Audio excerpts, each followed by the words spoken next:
जय बोले महावीर भगवान की, अनंता अनंत सिद्ध परमेष्ठी भगवानों की, आचार्य भगवान श्री वाधीव सिंह की, छत्र चूड़ामणि और गद्य चिंतामणि ग्रंथों की, जीवंधर भगवान की, लक्ष्य नामक ग्रंथ की, मुनि श्री प्रणम्य सागर जी महाराज की, वर्तमान युग के प्रथमाचार्य श्री चारित्र चक्रवर्ती आचार्य भगवान श्री शांत सागर जी महान मुनिराज की, सभी बच्चों को, बड़ों को जय जिनेन्द्र।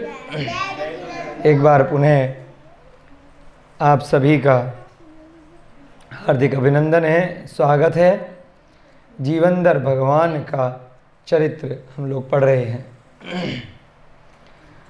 कल भी आपको बताया था कि लगभग ये छोटी सी लघु कथा प्रणम्य सागर महाराज जी ने जो लिखी है, छत्र चूड़ामणि और गद्य चूड़ामणि, गद्य चिंतामणि जैसे ग्रंथों के आधार से उसका आधा पड़ाव हमने पार कर लिया है। 9 अध्याय इसके पूर्ण हो चुके हैं। हमारी आदत है बार बार चेक करते रहने की ना, कितना रह गया है, कितना रह गया है। स्कूल में भी ऐसे करते थे, कितनी मोटी किताब है, कितने दिन और लगेंगे। रोज़ देखते रहते हैं कितना रह गया, अरे कितने दिन लगेंगे, कितने दिन, बस इतना सा रह गया, चलो ठीक है ना। चलो आधा हो गया है। तो आधी बात हमने सीख ली है कि एक जीवंधर नाम का एक जीव है जो पूर्व जन्म के कर्म के कारण से इस भव में बड़ा ही पुण्यशाली हुआ है। पुण्य और पाप एक साथ चलते हैं। भगवान राम भी पुण्यशाली थे, फिर भी उनका कुछ पाप का उदय आया जो जंगल जंगल भटके, है ना। समझ रहे हैं आप। लोग कहते हैं भगवान राम जैसा बनना है, उनके युग में कोई दिक्कत नहीं थी, उन्हें खुद को भी दिक्कत हुई, उनकी पत्नी का भी अपहरण हुआ, कितने वर्षों तक उन्होंने वन में शरण ली, है ना। हाँ तो इसलिए ऐसा नहीं है कि किसी भी जीव के साथ सिर्फ और सिर्फ पुण्य हो। जिस दिन सारे पाप आपके खत्म हो जाएंगे, समझना ध्यान से, संपूर्ण पाप जिस दिन समाप्त हो जाते हैं, केवल मात्र पुण्य ही पुण्य शेष रहता है। वो दिन कौन सा होता है भैया जी? हाँ पकड़ लिया इन्होंने। पाप जिस दिन सारे समाप्त हो जाएंगे, मात्र पुण्य ही पुण्य शेष रहेगा, तो उस समय क्या होता है, एक आत्मा में प्रक्रिया होती है, एक विस्फोट होता है भयानक, है ना। उसका नाम दिया शास्त्रों में समुद्घात। बोलो समुद्घात। एक घड़ा है, पानी से भरा जा रहा है, ठीक है, भरा जा रहा है। पहले से उसमें क्या है, एक घड़े में, कभी आपको करके दिखाएंगे प्रैक्टिकल, भरा हुआ है कीचड़, गंदा पानी, मिट्टी भरी हुई है, पूरा पानी ऊपर तक भरा हुआ है। लगातार ऊपर से एक टोंटी चालू कर दी, नल चालू कर दिया साफ पानी का, ठीक है। बाहर जैसे एक टंकी रखी है ना बड़ी सी, नीचे एक बड़ा सा बर्तन है, उसमें कभी करना, नीचे उसमें खूब सारा मिट्टी का पानी डाल देना, ऊपर से साफ पानी की टोंटी चालू कर देना, तो क्या होगा, टाइम लगेगा, धीरे धीरे पानी छलकता रहेगा, नीचे का छलकता रहेगा, छलकता रहेगा। 1 घंटा, 2 घंटा, 3 घंटा, आधा घंटा, एक दिन, एक घड़ी ऐसी आएगी जब सारा गंदा पानी साफ हो जाए। अब ऊपर के नल से मिक्स पानी डालो, गंदा और साफ दोनों, तो कभी वह गंदगी साफ होगी क्या? नहीं होगी। लगातार प्रैक्टिकल करके देखना, तो पानी एक दिन, एक घड़ी ऐसी आएगी जो साफ हो जाएगी। गंदा पानी क्या है यहाँ पे हमारे उदाहरण में? पाप। साफ पानी क्या है? पुण्य है। तो पुण्य केवल बढ़ाते रहो, पुण्य बढ़ाते रहो, पाप वाले कार्य करना बंद कर दो, बिल्कुल जीरो कर दो, एकदम। तो एक दिन क्या आएगा, फिर पुण्य ही पुण्य ऊपर तक भर जाएगा, पानी एकदम निर्मल स्वच्छ हो जाएगा। एक तरीका तो ये है। और दूसरा तरीका, भैया जी जरे चतुर हैं, उन्होंने कहा इतनी मेहनत क्यों करें, इतना इंतजार क्यों करें, कहा इतना टाइम खराब करें, 1 दिन 2 दिन 3 दिन तक इंतजार करें, नल खोल करके रखें, इतना पानी वेस्ट होगा साफ पानी फालतू में। अरे इतना आसान है, उस बर्तन को उल्टा करो, उसके बाद जूने से साफ कर दो और साफ पानी भर। तो शॉर्टकट क्या है, जल्दी साफ करना हो पानी तो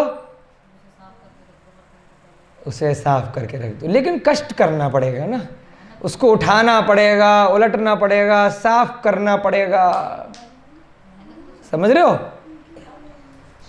संकल्प भैया जी नहीं आए क्या, उनको कक्षा नहीं करनी होती? चलिए कोई बात नहीं, अब मेहनत करनी पड़ेगी। तो मेहनत को क्या बोला आचार्यों ने, थोड़ा तप कर लो, थोड़ा व्रत कर लो, उसमें थोड़ा शरीर को कष्ट देना पड़ेगा, उठाना पड़ेगा, रखना पड़ेगा, उपवास कर लो, थोड़ा स्वाध्याय कर लो। यहाँ पे भी कष्ट करना पड़ रहा है ना, 1 घंटे तक बैठना पड़ रहा है। जिन भैया जी का हमने नाम लिया उनको कष्ट नहीं हो पा रहा, किसी कार्य में मोबाइल पे व्यस्त होंगे, कोई बात नहीं, है ना? तो आप सब बच्चों को कष्ट हो रहा है ना, 1 घंटे तक बैठना पड़ता है। तो ये कष्ट बेटा क्या है, इससे उस गंदे पानी को आप साफ कर रहे हो बिना पता लगाए, है ना? क्योंकि बैठना पड़ रहा है एक ही आसन में, नींद आ रही है किसी को, नहीं सो पा रहे हैं, दिमाग लगाना पड़ रहा है, कानों से सुनना भी पड़ रहा है, दिमाग से समझना भी पड़ रहा है, तो कष्ट हुआ। तो उस कष्ट का क्या परिणाम हुआ कि वो जो गंदा पानी था, जो बहुत समय बाद जाकर के साफ होता, वो पानी कुछ ही 1 घंटे में साफ हो जाएगा।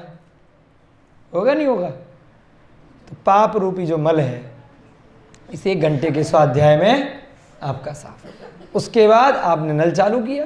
पहले क्या किया, धीरे धीरे व्रत किए, तप किया, उपवास किया, मंदिर में पूजा आराधना करी, छठ आवश्यक किए, बाहर का खाना पीना छोड़ दिया, इंद्रियों को वश में कर दिया, रात्रि भोजन छोड़ दिया, मांसाहार का सेवन छोड़ दिया, प्याज लहसुन खाना छोड़ दिया, है ना? तो वो क्या है, कष्ट देना पड़ रहा है ना। मन कर रहा है गोलगप्पे खाने का, बाजार की टिक्की खाने का, कितना सारा प्याज है उसके, फिर भी क्या है, नहीं खा पा रहे, तो कष्ट हुआ ना।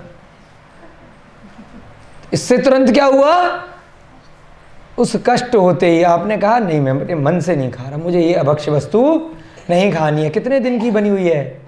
एक दोस्त कह रहा है यार देख चिकन कितना टेस्टी है KFC का।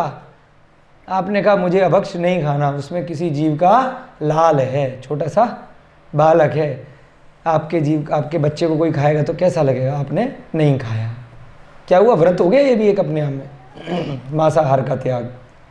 कोई कह रहा अरे आमलेट तूने कभी खाया, कितना टेस्टी होता है, कभी खा के तो देख, वो अंडे वाली पेस्ट्री, अंडे वाला बिस्किट, ब्रेड, पता नहीं क्या क्या, अरे तूने कभी खाया? शराब पी के देखी है कभी?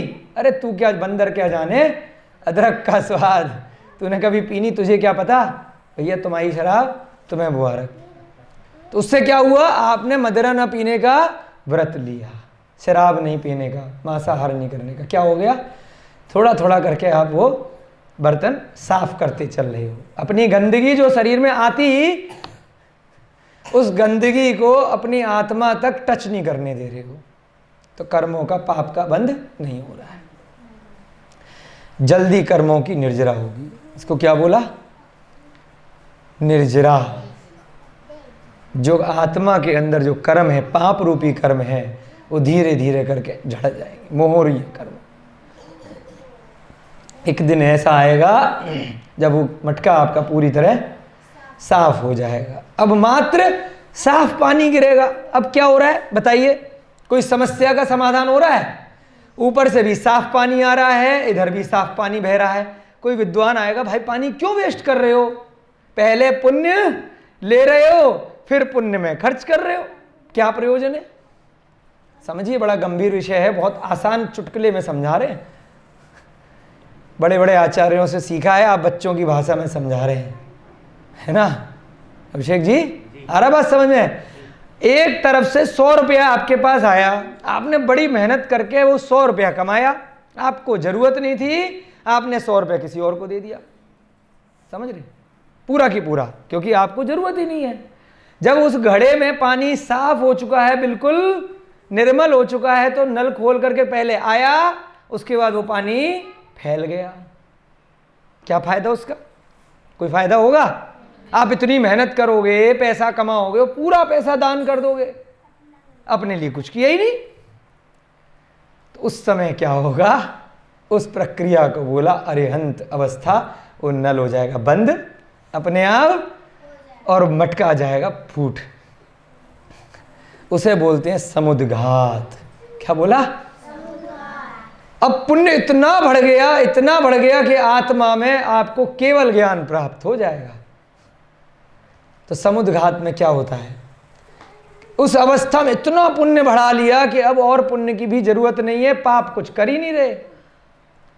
एक ही समय में इस पूरे संसार को आत्मा जान लेती है। कैसे जानती है? बड़ी अच्छी प्रक्रिया है, बच्चों को समझाते हैं, गंभीर विषय है लेकिन कभी ना कभी ध्यान में रहेगा, अच्छी बात है। पहले भी आपको बताया है, जो बच्चे यहाँ बैठे हैं, कोई छोटा सा बच्चा है बेटा? कोई सबसे छोटा बच्चा? आओ छोटा बच्चा, आ जाओ, आ जाओ बेटा, हाँ आ जाओ, यहाँ पे सामने खड़े हो, कैमरे के सामने। हाँ, इसकी आत्मा कितनी बड़ी है? कितनी बड़ी है इसकी आत्मा? जितना बड़ा ये है। ऐसा नहीं है इसके यहाँ पे दिमाग में आत्मा है कि कान में है कि दिल में है, पूरे शरीर के बराबर इसकी आत्मा है। अब कोई लंबा सा बच्चा है, थोड़ा सा आ जाओ बेटा, हाँ इसके बगल में खड़े हो जाओ। प्रैक्टिकल करके दिखाते हैं ना बच्चों को, तो थोड़ा। अब इसकी आत्मा कितनी बड़ी है? जितना बड़ा इसका शरीर है, इतनी बड़ी इसकी आत्मा है, शरीरवत होती है। ठीक है ना? छोटा सा कोई जीव है, चिड़िया जैसा, तो उसकी आत्मा उतनी बड़ी है। अब जब ये इतना बड़ा था तो उसकी आत्मा इतनी बड़ी थी, धीरे धीरे जब ये बड़ा होता गया तो इसकी आत्मा भी बढ़ती चली गई। जिस दिन ये मुनि महाराज बन जाएगा, अरिहंत भगवान बन जाएगा, तब क्या होगा? इसकी आत्मा पूरे लोक प्रमाण हो जाएगी। ठीक है बच्चों, बैठ जाओ। जो 3 लोक सुबह की कक्षा में आपको बताया था, ये जो जम्बूद्वीप है, जम्बूद्वीप से बहुत बड़ा 3 लोक होता है। ये तो बहुत बूंद से भी छोटा है उस 3 लोक की। 343 घनराजू का कितने? 343। 343 घनराजू का वह पूरा 3 लोक है। आधा ऊपर ऊर्ध्वलोक है, आधा नीचे अधोलोक है, यानी नरक इत्यादि है। ऊर्ध्वलोक में स्वर्ग है और मध्य लोक में हम बीच में बैठे हैं। आधा रास्ता नीचे से तय करके आ गए हैं, लिफ्ट लगी हुई है 14 मंजिल की। 14 राजू ऊंचा है वह 3 लोक। कितने? 14 राजू। बोलो बच्चों, 14 राजू ऊंचा, नीचे से लेके ऊपर तक। 7 राजू हम आधा रास्ता तय करके आ गए हैं, नरकों की, त्रियंचों की पर्यायों से निकल करके मनुष्य लोक में हम आ चुके हैं। निगोद से निकलकर, नरक से निकलकर। त्रियंच भी इसी स्थान पर रहते हैं, मध्य लोक में बहुत सारे जानवर और मनुष्य भी रहते हैं। आधा रास्ता अभी बाकी है। 7 राजू ऊपर सिद्धशिला है। क्या है? सिद्धशिला। समुद्घात की प्रक्रिया होती है जिस दिन पुण्य ही पुण्य इतना जबरदस्त हो जाता है कि अब पाप रूपी कर्म नहीं रहा, क्योंकि मोहनीय कर्म का क्षय हो गया।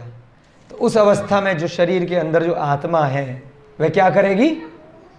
एक समय में सीधी जाएगी, पहले फिर ऐसे जाएगी, फिर ऊपर जाएगी, फिर धीरे धीरे करके उस शरीर में वापस आएगी। दिखाई नहीं देगी किसी को। आपके शरीर की आत्मा आप किसी को दिखाई दे रही है क्या? ऐसे ही वह आत्मा दिखाई नहीं देती। परंतु पुण्य इतना हो जाता है जब सारे की सारे घातिया कर्मों का नाश हो जाता है, 4 घातिया कर्मों का, तो वह आत्मा एक साथ पूरे लोक के अंत तक जाती है, आगे पीछे, फिर ऐसे, फिर ऊपर नीचे, फिर एक एक करके वापस आती है। ठीक है ना? सुन रहे भैया जी? तो उस कारण से क्या होता है, वह आत्मा सब चीजों को आत्मिक ज्ञान से देख करके आती है कि सिद्धशिला कहां पर है। अब कैसे पता चला अरिहंत भगवान को? अरिहंत भगवान ने कैसे जान लिया कि स्वर्ग कहां पर है? वो तो यहीं पे बैठे थे। उन्होंने कैसे जान लिया कि नरक कहां पर है? उन्होंने कैसे जान लिया कि 2.5 द्वीप के बाहर की क्या स्थिति है? उन्होंने कैसे जान लिया भरत क्षेत्र कहाँ है, ऐरावत क्षेत्र कहाँ है, जम्बूद्वीप कहाँ है, सुमेरु पर्वत कहाँ है? उन्होंने कैसे जान लिया कि ये जीव पिछले भव में क्या था, अगले भव में क्या बनेगा, उन सब की पर्यायों को कैसे जान लिया। तो इस प्रकार से केवल ज्ञान में समुद्घात की प्रक्रिया होती है। वह आत्मा पूरे संसार की सब आत्माओं को देखकर समझकर सारे स्थानों को एक झटके में वापस आ जाती है। पूरे 3 लोक के बराबर एक साथ वह आत्मा हो जाती है। लोक प्रमाण बोला। उसके बाद वापस आ गई। आपने एक बार एक चीज देख ली, उसके बाद आपको ज्ञान हो गया, केवल ज्ञान। पूरे लोक में वो आत्मा जाती है, इतर अवस्था प्रतर अवस्था, फिर उसके बाद पूरे लोक प्रमाण उसमें फैल जाती है। जब अरिहंत बनता है कोई भी जीव, किसी दूसरे को डिस्टर्ब नहीं करती वह आत्मा। प्रत्येक 6 महीने 8 समय में 608 जीव अरिहंत बनते हैं। उनमें से बहुत सारे जीवों का इसी प्रकार से समुद्घात होता है। ऐसा भी शास्त्रों में आया है, कोई जरूरी नहीं है कि हो, लेकिन समुद्घात इस प्रकार से अरिहंत बनने के बाद आत्मा जाती है, परंतु होता है।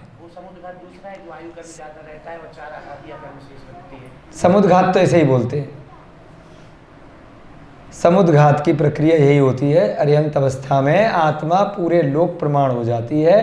पहले सीधी जाएगी, फिर ऐसे जाएगी, फिर दाएं बाएं, और एक बार फिर पूरे के पूरे में फिर एक एक करके वापस आएगी। तो उस शरीर प्रमाण वापस हो जाती है। उस समय केवल ज्ञान की प्राप्ति हो जाती है, और वह जीव उस केवल ज्ञान से इस संसार के अनंत जीवों की अनंत पर्यायों को सीधे डायरेक्ट आत्मा से जान लेता है। सारे द्रव्यों को जान लेता है, पुद्गल को, जीव को, धर्म को, अधर्म को, आकाश को, काल को, सबको जान लेता है। जितने भी जीव हैं उन सब के बारे में, उनकी सारी पिछली पर्यायों को जान लेता है। जितने भी पुद्गल हैं उन सबको जान लेता है। तो ऐसा हम पुण्य कर्म बढ़ाने के लिए यहाँ पर बैठे हैं। 1 घंटे के स्वाध्याय में बड़े अच्छे से सुनेंगे, समझेंगे। तो ऐसा ही यहाँ पर जीवनधर का जो चरित्र है, पिछले भव में उसने कुछ ना कुछ पुण्य किए थे और साथ साथ कुछ ना कुछ पाप भी किए थे, जिसके कारण से उस पाप के भी फल भोग रहा है, अपने घर से दूर हो गया, और पुण्य का भी उदय बीच बीच में आता है। तो उसमें उसका वैभव चारों दिशाओं में दृष्टिगोचर हो जाता है। समझे इस उदाहरण से भगवान राम को क्यों दोनों चीजें आई? जब तक अरिहंत नहीं बने, जब तक भगवान नहीं बने, तब तक दुख उन्हें भी आए। ठीक है ना? जितने भी भगवान हुए, जिस भी धर्म को आप मानते हो, चाहे हनुमान को मानो, राम को मानो, आदिनाथ को मानो, महावीर को मानो, जब तक केवल ज्ञान प्राप्त नहीं हो जाएगा तब तक पाप और पुण्य दोनों चलेंगे। है ना? हनुमान के साथ भी हुआ था। उनकी माता अंजना को उन्हीं का पति छोड़ करके चला गया था। उन्होंने भी बड़े कष्ट भोगे थे। ऐसी जंगलों में, पहाड़ पे ऐसी जन्म हुआ था, कहीं पर फेंक दिया था उठा करके, है ना? तो सबके साथ कुछ ना कुछ पाप और पुण्य चलता रहता है, भले ही उस भव में भगवान बने हो। लेकिन जिस दिन भगवान बन जाएंगे उसके बाद न पाप आएगा न पुण्य आएगा, बस अरिहंत अवस्था प्राप्त हो जाएगी। मात्र 4 अघातीय कर्म शेष रह जाएंगे, आयु, नाम, गोत्र और वेदनी। जिस दिन आयु पूरी होगी अब उस शरीर की, उस मनुष्य भव की, उस दिन एक समय में वह जीव अपना शरीर यहाँ पर छोड़ करके सिद्ध शिला पर जा करके विराजमान हो जाएगा भविष्य के अनंत, कितना अनंत पीरियड के लिए, अनंत काल के लिए, और दोबारा चतुर्गतियों में नहीं आएगा। उन्हीं को क्या कहा? सिद्ध परमेष्टि, सिद्ध भगवान। रमो अरिहंताड़म, अरिहंतों को पहले नमस्कार किया, रमो सिद्धाड़म। कारण अरिहंतों को क्यों नमस्कार किया? क्योंकि अरिहंतों ने ही बताया कि सिद्ध कहाँ पर हैं, हम और साहब कहाँ पर हैं। कब बताया? जब यहाँ पर थे, जब 4 घातीय कर्म उनके नाश हो गए थे, केवल ज्ञान प्राप्त हो गया। उसके बाद उन्होंने इस संसार के स्वरूप को समोसरण में तीर्थंकरों ने बताया, समोसरण के बिना गंधकुटी इत्यादि में आम केवलियों ने बताया। गुरु की दृष्टि से गुरु गोविंद दो खड़े काके लागू पाए, बलिहारी गुरु आपने गोविंद दियो होता है। गुरु जी खड़े हैं और भगवान की मूर्ति लगी है, तो पहले किसके चरण छुएंगे? गुरु की, क्योंकि गुरु ने ही बताया कि ये भगवान है, कोई सपने में थोड़ी आया कि ये भगवान है, इसलिए गुरु को पहले जय जिनेंद्र किया। ऐसे ही अरिहंत गुरु हैं, सिद्ध भगवान हैं, तो अरिहंतों को पहले नमस्कार किया, सिद्धों को उसके उपरांत नमस्कार किया। एक दिन वन क्रीड़ा के लिए विहार करते हुए जीवेंद्र कुमार ने कुछ कोलाहल सुना। अब क्या हुआ? जीवेंद्र कुमार, उसकी शादी हो चुकी है, उसके बाद वह कहाँ गया? वह वन क्रीड़ा के लिए गया, घूमने गया। उसने कुछ शोर सुना, कोलाहल की दिशा में जाकर देखा तो एक कुत्ता मरणोन्मुख दिखाई दिया। क्या? चलिए, बड़ी अच्छी सी कथा आ रही है जीव जंतुओं की। कल भी आपको बताया था एक बैल का उदाहरण। किस किस को ध्यान है? बैल का जीव और उसको लमोकार मंत्र समाधि कराने वाला जीव भविष्य में क्या बने? बहुत बढ़िया, ताली बजाओ बच्चों के लिए, प्रोत्साहन दिया करो जो बच्चे ध्यान से सुनते हैं। एक तो राम बन गया और एक लक्ष्मण, और कहाँ? बैल की पर्याय में तो, और कहाँ? आम मनुष्य था, बैल था वो लक्ष्मण बनी। हाँ, ऐसी कुछ था। दोनों भाई भाई रहे अगले कई भवों तक, और उसके बाद दोनों अंत में एक नारायण और एक बलभद्र, एक भगवान बन चुका भगवान राम का जीव। लक्ष्मण अगले भव से इसी धरा से, इसी भरत क्षेत्र से, इसी आर्यखंड से तीर्थंकर बनेंगे, वो भी भगवान बनेंगे तीर्थंकर। 24 तीर्थंकर जैसे होते हैं ना, आम अरिहंत से भी उनका नाम ज़्यादा होगा लक्ष्मण का, ठीक है ना। तो ऐसे वह लक्ष्मण भगवान भविष्य की दृष्टि से बनने वाले हैं। तो क्या कहा? एक कुत्ता मरने वाला था, मरणोन्मुख मतलब घायल है बेचारा, अंतिम सांसें गिन रहा था। उस कुत्ते ने कहीं किसी के सामूहिक बने भोजन को जाकर सूंघ लिया। क्या हुआ? किसी का सामूहिक भोजन बना था, भंडारा लग रहा था कहीं भोजनशाला में, कहीं पार्टी शादी की हो रही होगी, वहां जाकर के उस कुत्ते ने बेचारा भूखा है, क्या करे अपनी पर्याय से, पिछले भवों में ऐसा कर्म किया था जिसके कारण कुत्ता बन गया, कोई सुअर बन गया, कोई कुत्ता बन गया, कोई बिल्ली बन गया, तो इधर उधर के धक्कर खा के खाएगा बेचारा। आजकल तो गायों की हालत भी कुत्ते जैसी हो गई है, बेचारी गाय भी सब सड़कों पे देखिए कितना गंदा गंदा कूड़ा खाती हैं, है ना। और कहाँ हम कहते गौ माता गौ माता गौ माता, और खिलाते क्या? मल खा रही है बेचारी, कितना सड़ा हुआ, कितने कितने दिन का, उसमें कितने जीवों की उत्पत्ति हो रही है। पॉलीथीन खा रही है, कीलें खा रही है, चमड़ा खा रही है, जाने क्या क्या खा रही है। अगर देख लोगे ना कूड़ा घर में क्या खा रही होगा है। तो आजकल उसकी स्थिति भी बेचारी त्रिंच पर्याय में सभी जीवों की ऐसी है। पंचम काल है, हम और आप सब मिलकर सामूहिक रूप से दोषी हैं, कोई अन्य थोड़ी है जो छोड़ता है उनको, जो दूध निकालता है फिर फेंक देता है, बछड़ों को भी गायों को भी। तो ऐसी उस बेचारे कुत्ते की स्थिति हुई। उसने क्या किया? कहीं पर कोई भंडारा लगा था, उस भोजन को सूंघ लिया था, मुंह लगा दिया। कुत्ते के द्वारा भोजन को अशुद्ध कर देने से लोगों में गुस्सा बढ़ गया। अरे किसी के घर में शादी थी, कुछ था, बड़ा सा बर्तन में रखी होगी दाल, अरहर की या कौन सी राजमा की दाल बाटी बनी होगी कोई बढ़िया, उनने जा करके सूंघ लिया। तो जो हलवाई था उसे गुस्सा आ गया, किसी ने देख लिया होगा, अगर नहीं देखा हो तो वही चला देता। कोई दिक्कत, होटलों में तो यही करते हैं, कीड़े मकोड़े छिपकली कोई भी गिर जाए, अरे निकाला किसने देखा, खाओ मजे से, आहा बड़ा अच्छा स्वाद आया, आज तो क्या रस डाला था भाई साहब। उसे क्या मालूम छिपकली का रस था। खाने वाले बहुत देखे हैं ऐसे होटलों के, खूब लाल लाल कीड़े खूब निकलते हैं, कॉकरोच वाले।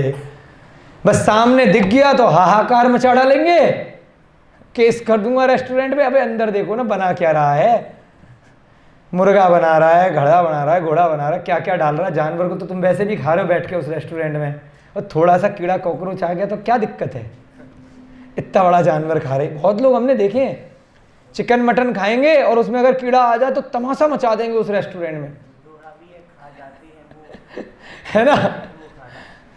हमने देखा है, साक्षात देखा है ऐसा होते हुए। छोड़ देते हैं वो खाना जिसमें बाल होता है, हाँ, खा जाते हैं वो अंडा जिसमें माँ का लाल होता है। छोड़ देते हैं वो बाल जिसमें, छोड़ देते हैं वो खाना जिसमें एक बाल होता है, खा जाते हैं वह अंडा जिसमें एक माँ का लाल होता है।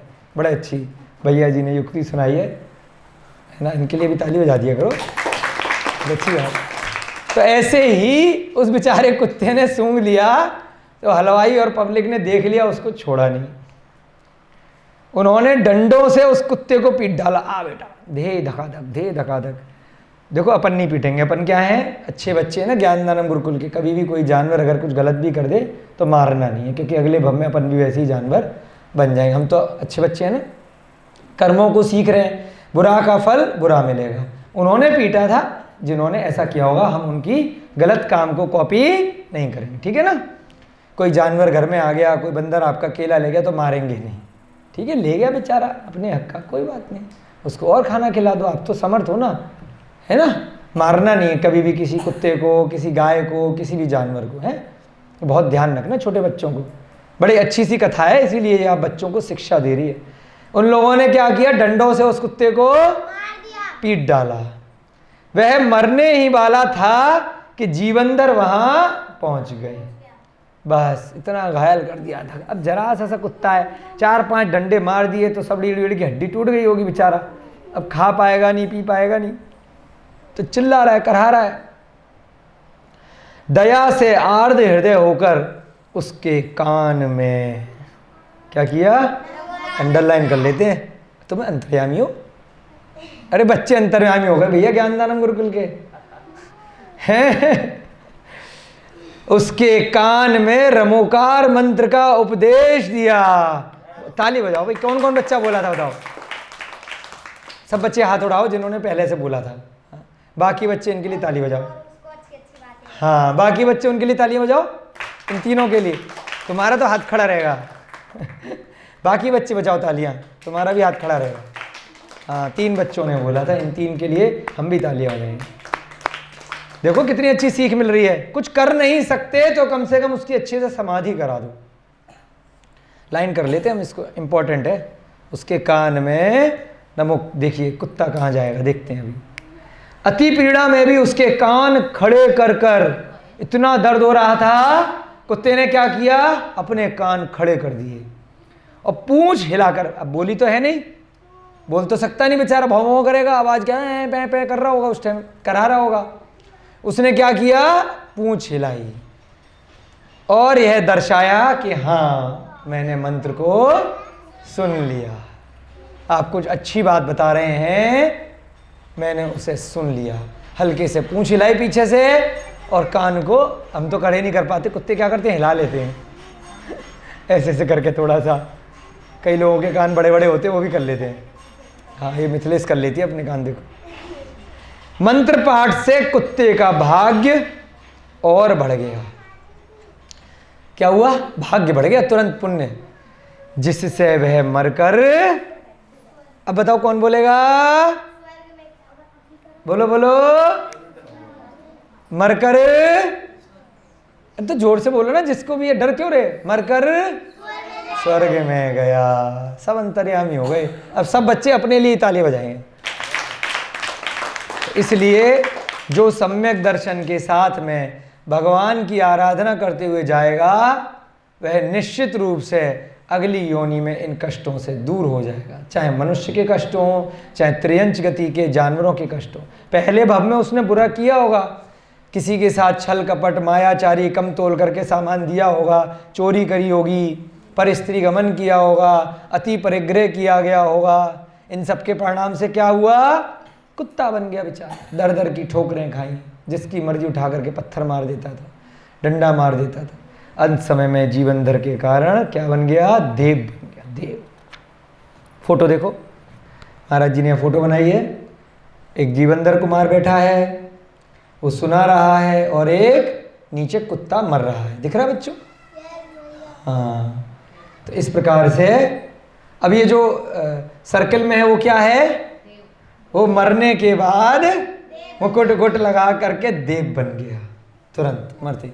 बहुत जल्दी जन्म हो जाता है, यहाँ पर उधर मरे, उधर फटाक 1 2 3 सीधे देव।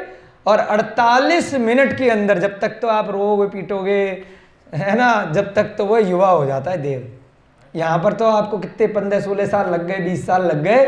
देव पर्याय में मात्र 48 मिनट, 48 मिनट में जैसे ही बच्चा आएगा, धीरे धीरे धीरे धीरे करके फटाफट से युवा हो जाएगा। ज़्यादा टेंशन नहीं। युवा फिर लास्ट तक युवा मिलेगा, कभी बूढ़ा नहीं होगा। सीधे जब आयु के अंत के 6 माह शेष रह जाएंगे तब माला मुड़ जाएगी और वह क्रियक शरीर गायब हो जाएगा। चलिए सीधे बड़ा हो गया इतनी जल्दी। एक सूत्र आया छत्र चूड़ामणि का, मरण क्षण लब्धेन येन श्वा देवता जनी, येन श्वा देवता जनी। श्वान बोलते हैं कुत्ते को, श्वान माने कुत्ता। पंच मंत्र पदम जप्यमिदम केन न धीमता। जिस मंत्र को मरण के समय सुनने से कुत्ता भी देवता हो जाए, ऐसे पंच नमस्कार मंत्र का कौन बुद्धिमान जाप नहीं करेगा। इसका मतलब जो मूर्ख होगा वही इस मंत्र पर श्रद्धा नहीं करेगा। ये हमने अपनी तरफ से जोड़ दिया, थोड़ा बहुत तो अपने शब्द भी जोड़ने चाहिए ना, क्या दिक्कत है।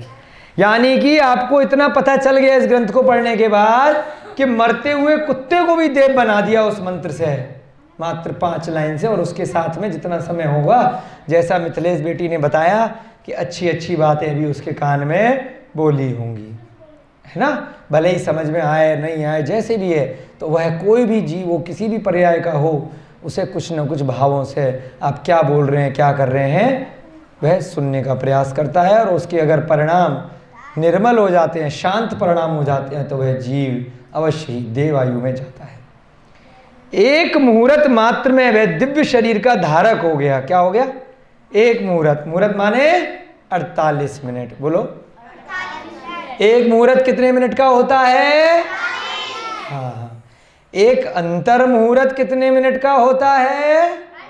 48 मिनट के अंदर। अंतर माने अंदर। एक थोड़े से अभी से लेकर 48 मिनट के अंदर कोई भी संख्या है तो उसको क्या बोलेंगे? 48 मिनट के अंदर एक अंतर मुहूर्त। और एक मुहूर्त माने 48 मिनट। एक से लेकर 47.5 पौने 48 तक, पूरा 48 तक, 1 सेकंड पहले तक भी मान लो, एक समय पहले तक, ठीक है ना।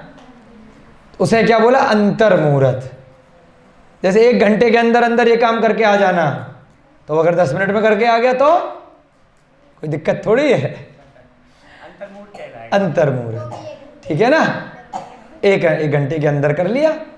अच्छा, एग्जैक्ट 1 घंटे में ये काम करके आना तो 1 घंटे में होगा। तो यहाँ पर मुहूर्त शब्द लिखा है, यानी कि 48 मिनट में वो धीरे धीरे करके बच्चा जो पैदा होता है स्वर्ग में, वह युवा हो जाता है। उनकी शैया होती है एक रत्नों की। कहाँ पर उत्पन्न होते हैं? उपपाद शैया पर। कहाँ? रत्नों की शैया होती है। ऐसे नहीं आपकी तरह हॉस्पिटल का बेड है, अरे इतना चुभ रहा है, कितना वो परेशान हो, चक्करबाजी नहीं है। माता के गर्भ से उत्पन्न नहीं होता, सीधे डायरेक्ट यहाँ से गया, आत्मा गई, वहाँ उपपाद शैया पर जाकर के पैदा हो जाती है और 48 मिनट में युवा हो जाता है। उसी समय उत्पन्न हुए अवधि ज्ञान से उसने जाना कि यहाँ उत्पन्न होने का कारण जीवनधर के द्वारा सुनाया गया णमोकार मंत्र है। अब देवायु में उसको आत्मा में क्या मिलता पहले से? अवधि ज्ञान। अब बेचारे हम मनुष्य हैं, हमें और त्रियंचों को अवधि ज्ञान नहीं मिलता है। पहले भी आपको बताया, गलती से अगर हम लोगों को अवधि ज्ञान दे दिया तो हमें यहाँ ग्रंथ पढ़ाने की जरूरत ही नहीं पड़ेगी, सारे ज्ञान में आपके पहले से आ जाएगा। सब बैठ जाओगे अपने कपड़े उतार उतार के ध्यान में, चक्करबाजी खत्म। ना संसार में दुख होंगे, ना सुख होंगे, ना पाप होगा, ना कुछ चक्कर, ना कोई चोरी करेगा, क्योंकि उसे ध्यान आ जाएगा, अरे पिछले भव में चोरी करी थी, कहाँ जा जाकर दर दर की ठोकरें खाई थी, कितना मारा गया था, पीटा गया था, जेल में गया था, वहां से निकल कर फिर नरक में गया, त्रियंच में गया, सब याद आ जाएगा ना उसको। अवधि ज्ञान में तो रूपी पदार्थों को जानता है। हाँ, तो जैसे पिक्चर आदि में फ्लैश चलता है, हाँ वैसी तो ज्ञान में डायरेक्ट आता है अवधि ज्ञान। तो उस अवधि ज्ञान से जान लिया, उस आत्मा में देवों को मिलता है। जैसे ही देव से बाद में मनुष्य में आएगा, भैया सारा अवधि ज्ञान गायब।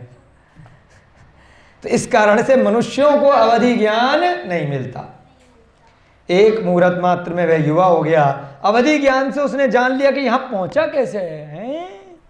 अरे बड़ा अच्छा सा लग रहा है महल, क्या चक्कर है, इतनी अच्छी झोंपड़ी, रत्नों की झोंपड़ी, बाहर इतना सुंदर गार्डन, चारों तरफ देवियां नाच रही हैं, अरे वाह क्या चक्कर है, स्वप्न तो नहीं देख रहा, क्या मामला है। तो समझा, अरे टन टन टन अवधि ज्ञान, अरे मैं तो कुत्ता था, मैं क्या था, मैंने तो किसी का भोजन झूठा कर दिया, सूंघा ही था मात्र, और उनने कितना मारा, और एक आदमी आया, उनने मुझे कान में कुछ सुनाया है, और मैं आ गया, अरे वाह मेरे ऊपर कितना उपकार किया।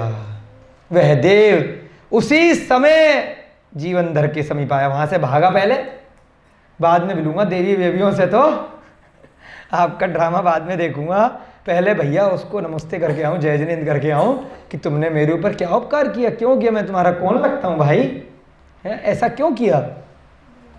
सीधे भागा भागा वहां से कहाँ आया, जीवनधर के पास चला आया, नीचे उतर के। कुमार ने आश्चर्य से पूछा कि आप कौन है। जीवनधर ने पूछा कौन भाई, ये तो कुत्ता मरा पड़ा, तुम कौन, कहां से, किससे मिलने आए, क्या बोले, कहां से आए हो, आप कौन हैं, ये पूछा। क्या बोला, मैं कुत्ते का जीव हूं जो यहां अभी मरा है, आपकी कृपा से मैं सुदर्शन नाम का यक्षों का इंद्र बनाओ। बताओ, सीधे इंद्र बन गया, साधारण देव भी नहीं, आपकी कृपा से मैं यक्षों का इंद्र बना हूं, सुदर्शन नाम का, क्या नाम है, सुदर्शन, मैं आपके उपकार से अभिभूत हूं।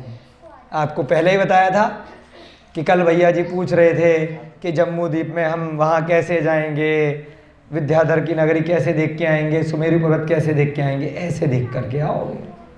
कि अभी तो मनुष्य लोक में हो, किसी का आपने समाधि करा दिया, कोई देव बन गया, उसको ध्यान आ गया, आपने कहा अच्छा मदद ही करना चाहते हो, कोई बात नहीं मुझे वहाँ घुमा लाओ, चलो है ना, जरा सुमेरु पर्वत के दर्शन करा लाओ, कुछ करा लाओ।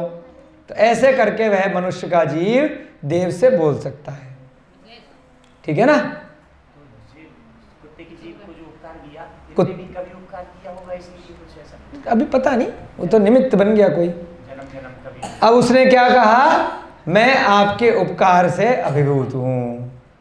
फिर से एक सूत्र आया, मुक्ति प्रदेन, बोलो, मंत्रेण देवत्वम नहीं दुर्लभम छत्र चूड़ामणि। अर्थात जिस मंत्र से मुक्ति प्राप्त होती है, तो उस मंत्र से देवपना पा लेना कुछ भी दुर्लभ नहीं है। अरे ये मंत्र तो मंत्रों का मंत्र है, महामंत्र है, इस मंत्र से तो मोक्ष पहुंच जाते हो, ये स्वर्ग इत्यादि तो बहुत बीच की श्रेणी है, कौन सी बड़ी बात है। इस मंत्र से तो भगवान बन सकते हो, तो अगर बीच में देव भी बन गए स्वर्ग के, तो क्या पा लिया।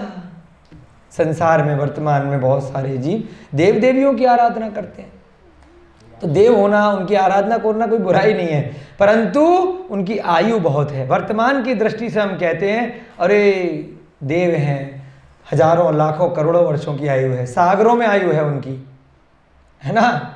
हमारी कुछ सौ वर्षों की आयु है, 50 60 70 80 100 साल, तो हमारी तुलना में वो वही देव हजारों लाखों सालों से वहीं बैठे, तो इसलिए उनको भगवान मान लिया। परंतु देव क्या हैं, देव हैं। भगवान क्या हैं, जो सारे कर्मों का नाश करके चले गए। स्वर्गों में रहने वाले वे देव हैं, चाहे यक्ष हैं, चाहे यक्षिणी हैं, चाहे व्यंतर हैं, चाहे ज्योतिष हैं, चाहे भवनवासी हैं, चाहे वैमानिक हैं। वैमानिक के भी दो प्रकार होते हैं, कल्पवासी और कल्पाती। इस प्रकार से वे सभी देव हैं। कभी ना कभी अपनी देव आयु पूरी करके वह पुनः किसी भी योनि में जा सकते हैं, या तो त्रिंच में जा सकते हैं या मनुष्य में आ सकते हैं।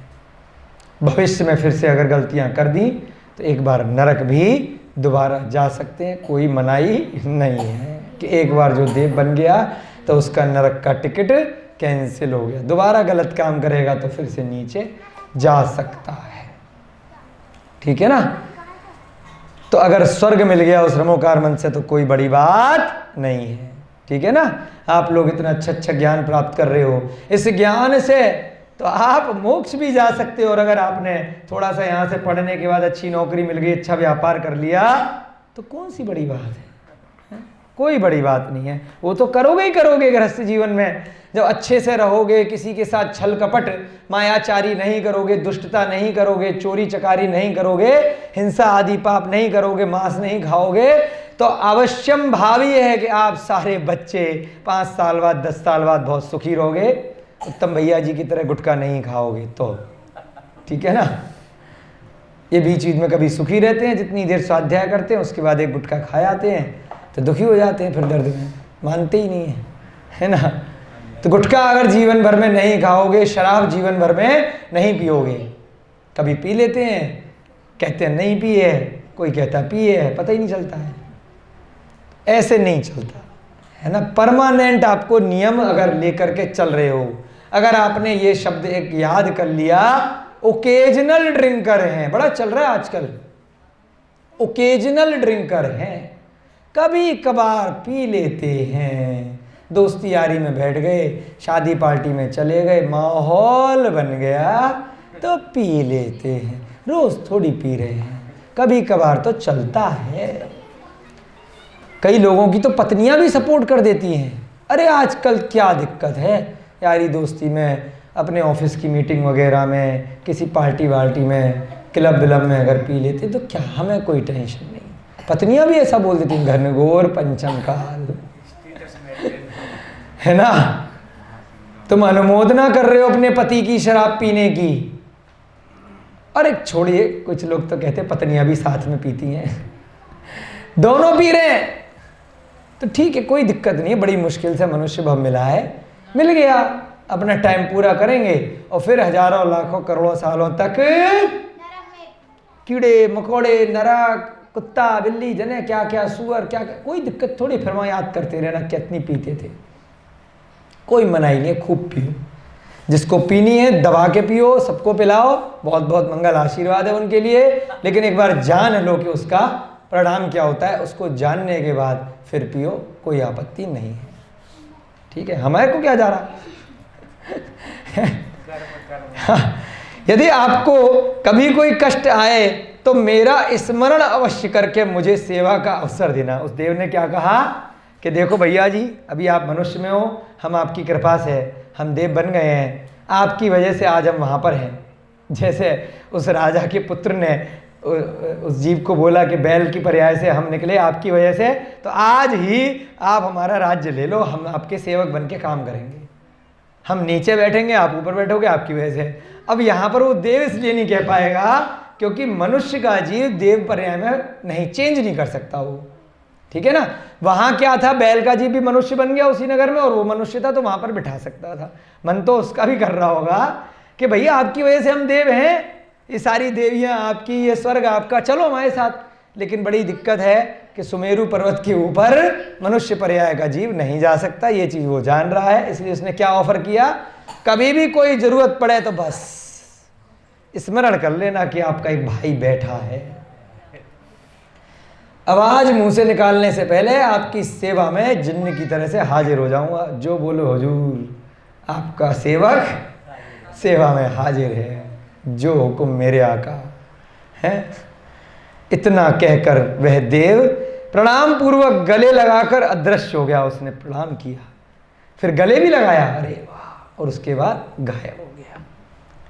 उसी समय नगर सेठ की 2 पुत्रियों गुड़माला और सुरमंजरी में स्नान करने के योग्य चूर्ण की श्रेष्ठा की होड़ लग गई। क्या लगा? अब कुछ टाइम बाद क्या हुआ, उस दिन वहाँ पर एक सेठ जी थे, उनकी 2 बेटियाँ थीं। क्या नाम है सेठ जी की बेटियों का? एक का नाम है गुड़माला और दूसरी का नाम है सुरमंजरी। बड़े अच्छे अच्छे नाम मिलते हैं ग्रंथों में। आपको अपने बच्चों के नाम रखने हो ना तो कॉपी पे लिख लिया करो। कितना अच्छा नाम है सुरमंजरी, पहले कभी नहीं सुना। गुड़माला, गुड़ों की माला, वाह। सुरमंजरी, कितना अच्छा सुर होगा उसका। उन दोनों में स्नान करने के योग्य चूर्ण की श्रेष्ठा की होड़ लग गई। अरे साबुन किसका अच्छा है, कौन अच्छा लेप लगाएगा सुगंधित, कोई गुलाब लगाएगा, तो ये भी कंपटीशन होता है। पहली बार पता चला कि तुम्हारे से गुलाब की खुशबू आएगी कि मेरे से चंदन की आएगी। दोनों बेटियों में आपस में लड़ाई हो गई, मतलब कंपटीशन हो गया कि किसका चूरन ज़्यादा अच्छा है, मतलब किसकी सुगंध साबुन की आज के भव के हिसाब से किसकी बढ़िया है। उन्होंने किसका चूर्ण श्रेष्ठ है इस बात का निर्णय करने के लिए किसी श्रेष्ठ विद्वान को चुनने का निर्णय किया। अब किसी को गुलाब अच्छा लग रहा है, किसी को मोगरा अच्छा लग रहा है, किसी को कौन सा है वो रजनीगंधा, किसी को रात की रानी, बहुत सारे फूल आते हैं ना तरह तरह के, चंपा चमेली। तो अब भाई एक थर्ड आदमी कौन सा लिली बोल रही है, तो किसी तीसरे आदमी को बुलाया गया कि तुम बताओ किसके चूरन की खुशबू ज़्यादा अच्छी है, नहाने पे कौन ज़्यादा महकेगा। ऐसा कंपटीशन भी होता है, हमें नहीं मालूम भैया, स्त्रियों का कुछ भी कर सकती हैं, है ना, भगवान बचाए। सभी के कहने से जीवनधर के ऊपर चूर्ण निर्णय करने की बात सौंपी गई। वहाँ पे कोई समझदार आदमी ने बताया कि देखो ये बड़ा विद्वान आदमी है, एक जीवनधर नाम का, बड़ा पारखी है, इसको वो चूरन सुहाना या खिलाना। जीवनधर ने दोनों चूर्णों को दोनों हाथों से लेकर ऊपर उछाल दिया, लिया, ले भाई, और कहा जिसका चूरन उत्तम होगा उस पर भ्रमर लगेंगे। वाह क्या बात है, ये होता है जौहरी, है ना, किसका हीरा किसका सोना, सही है भैया, जिसका बढ़िया होगा उस पर भ्रमर माने जो कीड़े हैं भंवरे हैं वो लगेंगे। मतलब तुम जो ज़्यादा सुगंधित वाला आएगा बेचारी परेशान हो जाएगी नहाने के बाद। यहाँ पे है ना ततैया ऊपर, जिसको ज़्यादा काटती है वो मान लेना बढ़िया सा वो सुगंधित वाला साबुन सेंट लगा करके नहा करके आया, उसे ही काटती हैं, है ना, सही है ना। तो उनने क्या करा, उस चूरन को उछाल दिया कि थोड़ी देर बाद देख लेना जिसके में ज़्यादा भंवरे लग रहे हैं वो ज़्यादा सुगंधित है।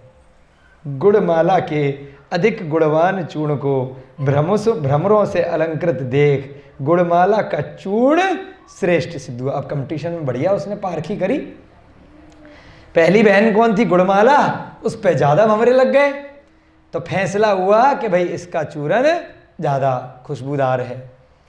इस तरह जीवनधर की निर्णायक क्षमता की सभी ने प्रशंसा करी। भाई आइडिया किसने दिया, जीवनधर ने। अरे बड़ा बुद्धिमान है, इतनी देर से झगड़ा हो रहा था, लोग सूंघ सूंघ करके बता रहे थे हाँ अच्छा है। कोई कह रहा, अब किसी को कोई पसंद है, किसी को कोई पसंद है, सबकी अपनी अपनी चॉइस है।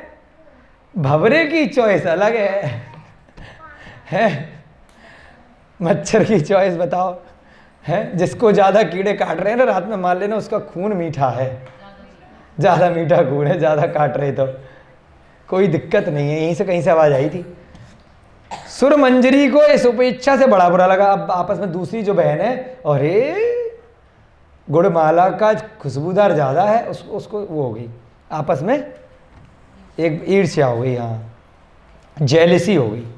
वह जीवनधर को चाहती थी, इसलिए उसके अलावा किसी और पुरुष को नहीं देखूंगी ऐसी प्रतिज्ञा ले ली। हे भगवान, वो मनी मन जीवनधर को चाहने लग गई। बड़ा इंटेलिजेंट आदमी है, उसने अपने मन में प्रतिज्ञा कर ली कि शादी करूंगी तो इससे करूंगी, नहीं तो किसी से नहीं करूंगी। प्रतिज्ञा ले ली। किसने, सुरमंजरी ने। ठीक है, कितना समय हो रहा है आपका, 5 मिनट और बचे हैं, बस ये पढ़ लेते हैं। चलिए, ऐसी प्रतिज्ञा ले ली। एक शादी तो पहले ही कर चुका था, है ना, 8 लाभों में से, तो एक और पटने वाली है लग रहा है। अकारणो, बोलो अकारणो, पकारणा म वश्यम भावी तत्फलम। ये सूत्र है उत्तर पुराण का, बोलो उत्तर पुराण। अकारणो पकारणा म वश्यम भावी तत्फलम, अर्थात बिना कारण के ही जो उपकार किए जाते हैं उनका फल अवश्य मिलता है। क्या सीखा, उस कुत्ते से उसे कुछ फायदा होने वाला था क्या, कुछ बेनिफिट, कुछ पैसे दे के जाता, बिना किसी कारण के अगर आपने किसी की सहायता करी है, बिना फल की इच्छा के अगर किसी की सहायता करी है, तो उसका फल जरूर जरूर जरूर मिलेगा। मीठा भी मिलेगा और जरूर मिलेगा। उसने सीखा है कल्याण, हाँ बस इतना है कि मेरा भी कल्याण होगा और उसका भी कल्याण होगा, उसमें कोई बुराई थोड़ी है। इससे मुझे कुछ तुरंत फायदा होगा। मोक्ष का फल पाप का बंध नहीं है कहलाता। मोक्ष के लिए अगर आप कुछ भी कार्य कर रहे हैं, उपक्रम कर रहे हैं, उसमें आपको पाप का दोष नहीं लगेगा कि आपने कोई इच्छा करी है। अगर आपने सांसारिक सुखों की इच्छा से कोई भी जप तप उपवास इत्यादि कोई भी कार्य किए हैं, तो आपको वो कार्य की सिद्धि हो जाएगी, परंतु उसके उपरांत उसका आपको पश्चाताप करना पड़ेगा। नारायण प्रतिनारायण के पद इसी प्रकार से प्राप्त होते हैं। इच्छा करते हैं, फिर अगर समय रहते हुए उस पाप की निर्जरा नहीं करी और वह पद का अगर आपको प्राप्ति हो गई, तो नियम से आपको नरक जाना पड़ेगा। तो इसलिए डायरेक्ट मोक्ष की इच्छा करो। ये छोटे छोटे शॉर्टकट मारने का क्या काम है? कुछ वर्षों के लिए नारायण बन गए, कुछ वर्षों के लिए प्रतिनारायण बन गए, क्या फायदा? अंत समय तो दुखद ही होगा ना। तो इसीलिए यहाँ पर कहा कि बिना कारण के उपकार करो। आप छोटे छोटे बच्चे जिस भी छोटे जीव को, किसी भी मनुष्य को असहाय निर्धन अवस्था में, ज़रूरतमंद अवस्था में देखो। तो अगर कोई भूखा है, आपके पास टिफ़िन है, आपकी तो माँ बना देगी, आप अपना टिफ़िन उसको दे दो, घबराओ मत, है ना। बिल्कुल भी घबराने की ज़रूरत नहीं है।